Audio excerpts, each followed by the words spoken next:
સુરતના બારડોલી ખાતેથી મહત્વના સમાચાર સામે આવી રહ્યા છે કે જ્યાં બારડોલીના નાંદેડા ગામે ગુજરાત રાજ્ય પરિવહન નિગમની મુસાફરી એસટી બસનું ગંભીર માર્ગ અકસ્માત સર્જાયું છે। મુસાફરોથી ભરેલી આ એસટી બસ નંબર GJ18Z 7660ની સુરતથી વ્યારા જઈ રહી હતી, જેમાં મોટી સંખ્યામાં મુસાફરો મુસાફરી કરી રહ્યા હતા। તે દરમિયાન આ એસટી બસને બારડોલી તાલુકાના નાંદેડા ગામ પાસે માર્ગ અકસ્માત સર્જાયું હતું।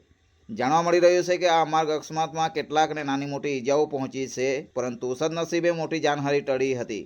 ત્યારે મુસાફરો દ્વારા આક્ષેપ લગાવવામાં આવી રહ્યો છે કે આ ડ્રાઈવર નશાની હાલતમાં ડ્રાઇવિંગ કરતો હતો અને કડોદરાથી બારડોલી સુધી આ બસને અત્યંત બેફિકરાઈથી હંકારતા મુસાફરો ભયભીત થઈ ગયા હતા। જો કે મુસાફરોએ ડ્રાઈવરને વારંવાર બસ ધીમી ચલાવવા માટે આગ્રહ કર્યો હતો, પરંતુ આ બસ ચાલકે મુસાફરોની વાતને સાંભળી ન હતી। તેથી આ માર્ગ અકસ્માત સર્જાતા મુસાફરોમાં ભારે રોષ જોવા મળ્યો હતો અને મુસાફરોના બચાવ કાર્યમાં એના ગામના યુવાનો સહિત રાહદારીઓએ બસના કાચ તોડી ફસાયેલા મુસાફરોને બહાર કાઢવામાં મદદ કરી હતી। જ્યારે બીજી તરફ સ્થાનિક પોલીસ તંત્ર સહિત 108 એમ્બ્યુલન્સ પણ સમયસર પહોંચી ગઈ હતી અને ઈજાગ્રસ્તોને તાત્કાલિક સારવાર હેઠળ બારડોલી સરદાર હોસ્પિટલ ખાતે ખસેડવામાં આવ્યા હતા। આ ઘટનાની જાણ થતાં રાજકીય નેતાઓએ સ્થળની મુલાકાત લીધી હતી અને કડક પગલાં ભરવાની માંગ પણ કરી હતી। મારું નામ કૌશિક બાબરિયા છે। હું સુરત થી વ્યારા જતો હતો। હું પૂણા પાટિયાથી બેઠો હતો બસમાં, પણ કડોદરા આવ્યું ને ત્યાં સુધીમાં 5 થી 10 વખત એટલી સ્પીડમાં બ્રેક મારેલી હતી કે આગળના પેસેન્જરના માથા આગળની સીટ સાથે ભટકાઈ જતા હતા અને જે ગેલેરીમાં ઊભા હતા એ તો બેનો આગળ જતી આવતી હતી। એટલી રફ ડ્રાઇવિંગ કરતો હતો આ ડ્રાઈવર। અને છેલ્લે અમને પહેલાથી બેઠા ત્યારથી જ એમ હતું કે આ એક્સિડન્ટ કરશે અને કડોદરા પહોંચવા કડોદરાથી થોડીક આગળ આવી ત્યાં જ એક્સિડન્ટ કરેલું છે બસનું।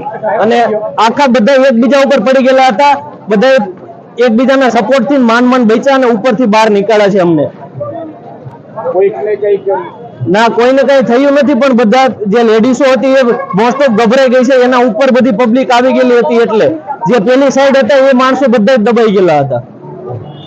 સુરતથી વ્યારા આવતા હતા અમે બસમાં, ત્યારે સુરત પહેલાં અને કડોદરા પહેલાં 2 વખત ડિવાઈડર સાથે છે ને બસ અથડાયેલી હતી અને પછી ઓવરટેકમાં નાંદેડા ચોકડી પાસે બસ પલટી ખાધેલી હતી। મારું રહેવાનું બારડોલી શાલિગ્રામ સાંભળે। જાણવા મળી રહ્યું છે કે બારડોલીના ધારાસભ્ય ઈશ્વર પરમાર તાત્કાલિક સરદાર હોસ્પિટલ ખાતે પહોંચી ગયા હતા અને ઈજાગ્રસ્તોની મુલાકાત લીધી હતી અને ત્યારબાદ હોસ્પિટલના તંત્રને શ્રેષ્ઠ સારવાર આપવા માટે સૂચના આપી હતી। જ્યારે બીજી તરફ સુરત જિલ્લા પંચાયતના કારોબારી અધ્યક્ષ જીતેન્દ્ર પટેલે આ ઘટનાને અત્યંત ગંભીર ગણાવી છે।